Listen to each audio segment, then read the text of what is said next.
Давайте я только первый пойду. Житель Якутска Алексей Черепанов показывает свой дом, вернее то, что от него осталось. Деревянный барак был наполовину разрушен еще летом. События 25 августа мужчина помнит почти по минутам. Я вызвал такси, приехал сюда. Здесь стоит экскаватор.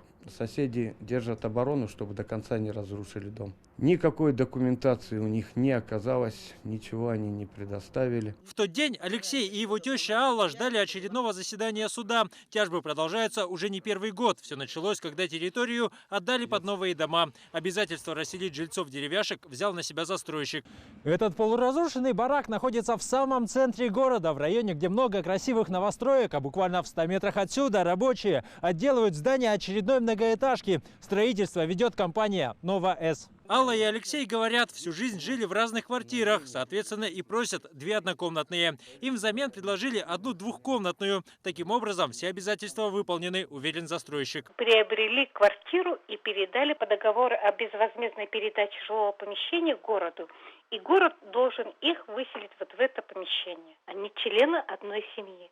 Это не мною сказано, это установлено Якутским городским судом. В департаменте жилищных отношений города от официальных комментариев отказываются. Тем временем почти 1,5 месяца жильцы многострадального дома провели без воды и света. Ситуацию под контроль взяли активисты Общероссийского народного фронта. В таких условиях жить невозможно. Уже на улице сегодня ночью было минус 15.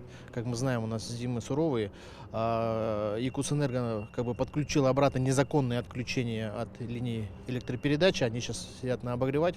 Все равно дома там влажность. От двухкомнатной квартиры Алла и Алексей отказались. Говорят, она в аварийном состоянии. Поэтому жильцы деревяшки готовы продолжать борьбу за квадратные метры и ведут постоянное домашнее дежурство. Боясь, что пока их не будет, снесут вторую половину барака. Они ждут, пока я руки на себя доложу, дождутся.